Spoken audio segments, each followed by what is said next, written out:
The Pharisees rejected the Messiah of Israel. They went deeper into error than Israelites had ever gone before. After the temple was destroyed in AD 70, they went to Babylon and committed the oral tradition to writing and compiled the exhaustive halakha, or law, in the Gemara. But Babylon, of course, is present-day Iraq, where the 33rd degree line of north parallel latitude runs smack dab through Baghdad. And Babylon reflects the sinkhole that is cultic paganism. They were more vulnerable in Babylon to the pagan superstitions. Babylon, through Orthodox Judaism, is in turn the inspiration for Freemasonry and so much of the occult.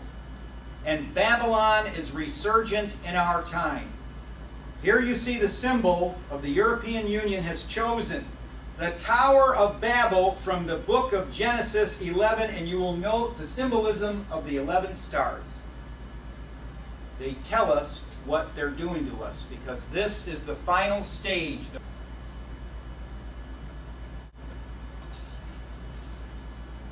Here's another page from that rabbinic book on making charms and amulets.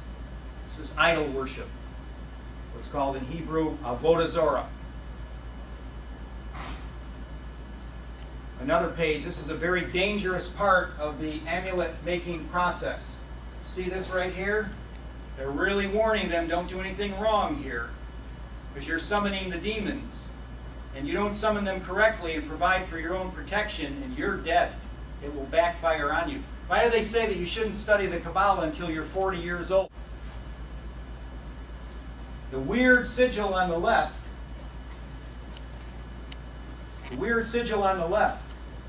can be fashioned only in conjunction with the incantation given on the right.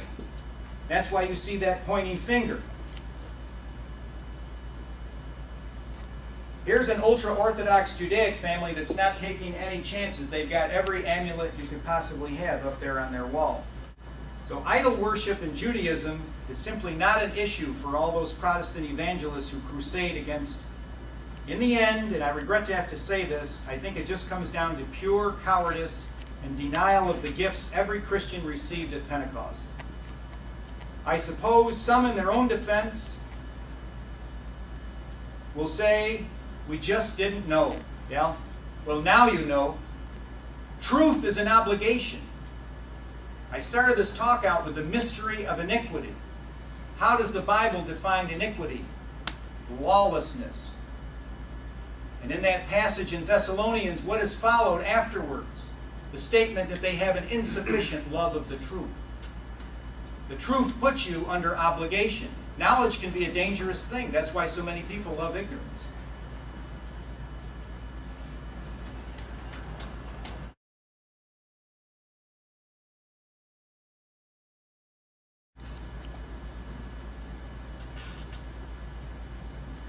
I told you I would give you the 4 main sources of Judaic law.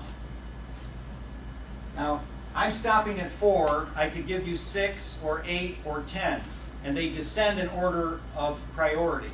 The Mishnah, the Gemara, the Mishnah Torah of Maimonides, the Shulchan Aruch of Rabbi Yosef Karo. That's the halakha. That's the law. And of course, the Kabbalah, there's 2 pillars that hold up Judaism. One is Talmud, one is Kabbalah. And so we often have apologists for Judaism say, well, Mr. Hoffman, a lot of what you're showing us about Rabbi Ovadia Yosef and the amulets, that comes from Kabbalah. There's a lot of rabbis who distance themselves from it. Well, that's simply not the case. Kabbalah is as much a part of Judaism as the Talmud is. But Judaism has something for everyone. The diabolic has something for everyone, leaves no one out. So Judaism, in the one pillar that supports the temple, has the Talmud. The Talmud is for the orderly, bureaucratic mentality. And the Kabbalah is for the freewheeling, hippie, artistic, New Age bohemians. Both are archetypes of human psychology. Both are human personalities. One type specializes in one. The other type specializes in the other. Both hold up the temple that is Judaism, without which it would collapse. here we have Shulchan Aruch, the main body of post-Talmudic halakha, or law. Even a scholar may not read the texts of the Minim, the works of the Gentile philosophers. So Aristotle, Socrates. It's utterly forbidden to read them or peruse them, even sporadically, even to derive from them an ethical concept or inspiration. With regard to such texts, our sages declared that he who reads extraneous books has no share in the world to come. Again, you can say, Hoffman, I know rabbis who teach Aristotle. Right, because we're in the age of Judaic supremacy. All of these laws, or most of them, are subject to dispensations. The idea that the rabbis are superior to God, that's not subject to debate or dispensation. The idea that Jews alone are man is not subject to a dispensation. This is. Because we are in the era of Judaic supremacy. An era that we really have not seen in 2,000 years, although in individual nations like medieval Poland or Renaissance Italy, you did have a rise of Judaic power. And it's been covered up because they claim to be persecuted throughout time. And yet the book we published by Johann Andreas Eisenmenger was almost immediately banned in 1700 by the poor persecuted. They had no power, but they could stop a professor of Oriental literature at the University of Heidelberg from publishing a book, but they were powerless. The Sonsino edition of the Talmud has not been fully translated in certain passages, and some of the old censorship is still intact. Here you see the main passage from Sabbath 116a, that's Talmud, Babylonian Talmud Sabbath, Tractate 116a in the Sonsino edition, that says the blank spaces in the books of the Minim are to be burned. Minim means Christian in this context, so the passage says the books of Christians are to be burned. What about the blank spaces? It's a code word, and in the footnotes in the Sonsino edition, you read that blank spaces are the Gospels. So that was a code word during the time when the Catholic Church had forbidden the publication of the Talmud, which was in the Middle Ages. The Catholic Church allowed the publication of the Talmud in the 16th century as a result of the Kabbalistic infiltration of the Vatican by people like Marsilio Ficino and Pico della Mirandola, who were part of the rabbinic chain. Erasmus was part of it, of this rabbinic chain of infiltration. So in the Middle Ages, they couldn't print in their book in case it was found. They always run on the assumption that the Goyim are going to get these texts. So they said blank spaces. It means burn. How do I know? This is an excerpt from one of the standard texts on the subject from R. Travers Herford's Christianity and Talmud and Midrash, and here he repeats the Talmud passage in question and then states that among the books of the Minim that are ordered to be burned, there is no doubt that the Gospels are included. No doubt the Gospels are included in the books of the Minim. This is from the great Israel Shahak's book, Jewish History, Jewish Religion, which I recommend to you. Professor Emeritus at Hebrew University and a former inmate at the Bergen-Belsen concentration camp. And he gives an example of the New Testament being burned in Jerusalem under the auspices of the Yad Lachim, a Jewish religious organization subsidized by the Israeli Ministry of Religion. This is what we know about what they do. A lot of this denigration of the New Testament is done in secret. We don't find out about it. This is from the Jerusalem Post of December 2001. I have added the illustration. The text is the Jerusalem Post. I added the illustration. This news is very rarely reported outside the Israeli state. Again, the New Testament being burned with rabbinic approval at the Orat Jewish School in Bet Shemesh.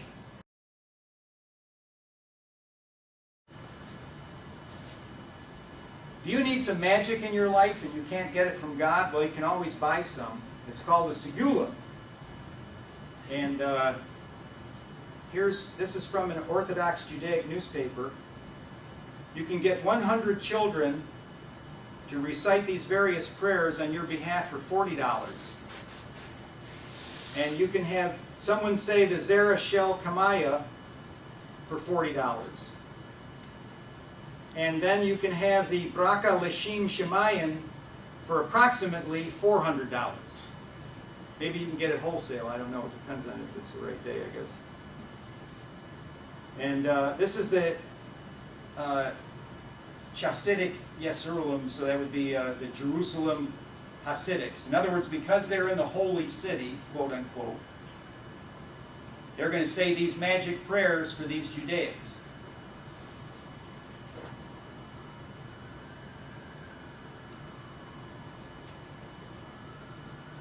Does he look like a nice guy? Would you want to invite him into your house?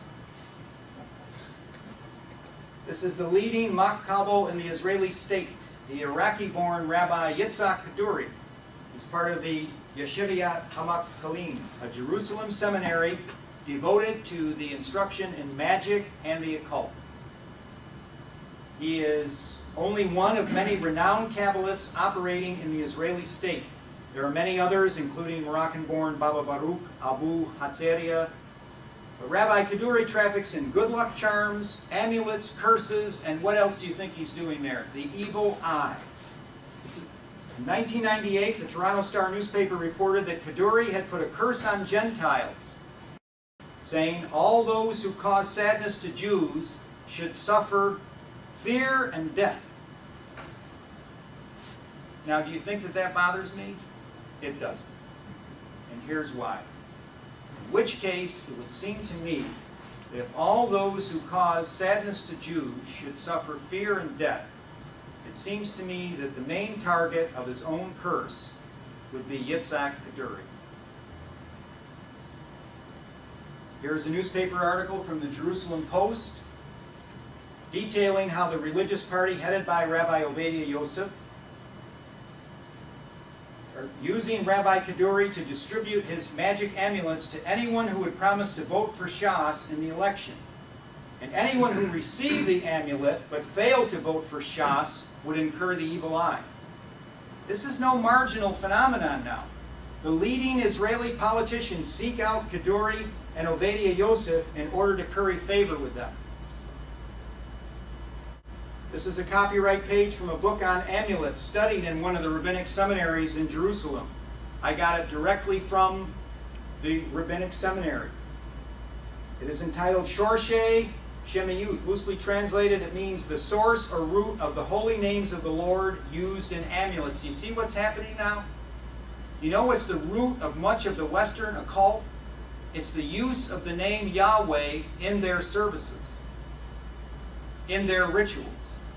They get us not to use the name, and then they make a magic formula around it and base their magic on it. This is one of the perverted uses that the rabbis reserve for the name of Yahweh, whose name can't be mentioned, but is smattered all over this filthy book of pagan magic. This is what you find in the Western occult tradition, in alchemy, Rosicrucianism, and similar secret societies that have used the name Yahweh in their secret ceremonies. Now, this book was written in the late 1600s by Moshe Tascudo of Italy. There are later editions and commentary provided by the renowned Rabbi Elkanar of Tunis, who was known as a profound magician. This is who the Freemasons worship. This is where they got their whole magical orientation. This is the source of it. Yet you'll hear Pat Robertson condemn Freemasonry and put his arm around the Orthodox rabbis. What have we got again? The double mind. What does it say in James 1:8? The double-minded man is unstable in all his ways. This is why we can't keep our leaders on point. They're holding two contradictory ideas at the same time. Pat Robertson, by the way, is not my leader, but I'm thinking of some others who do the same thing and are just not as notorious. Now, this book is a 2-volume set. The first volume, which you see 680 pages, has over 1,000 entries for making various and sundry amulets for gaining wealth, attaining the state of invisibility, levitation, summoning demons, treasure hunting, gambling success, and casting the evil eye. Everything that your typical Babylonian soothsayer would have been working with 1,700 years ago is in here.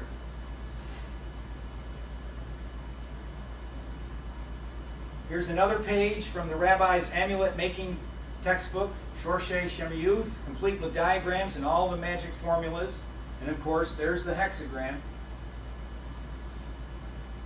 You're looking at the belt of transmission for the diabolical paganism of ancient Egypt and Babylon, transmitted through Judaism, because this is the magic of the Pharaoh that opposed Moses and Aaron. That's how old it is. Transmitted through Judaism and eventually into the European-based secret societies like the Freemasons, the Golden Dawn, the Ordo Templi Orientis, and the Order of Skull and Bones, of which Bush and Carey are members, as well as Catholic and Protestant occult groups such as the Anglican British Secret Service of Queen Elizabeth I, and the various Kabbalistic groups that infiltrated the church in Renaissance Italy, and culminated in Pope Sixtus V placing an Egyptian obelisk in St. Peter's Square. Here is the root. If people who call themselves Christians want to believe that Judaism is a Bible-based elder brother of Christianity, then they ought to realize that this is the real face of Judaism at its most recondite and clandestine form. And if this is what they want to embrace out of fear of money and power, then they ought to at least leave Jesus Christ and St. Paul the Apostle out of it, because the Christian martyrs all died at the hands of this diabolism, which today has such high prestige in the church world.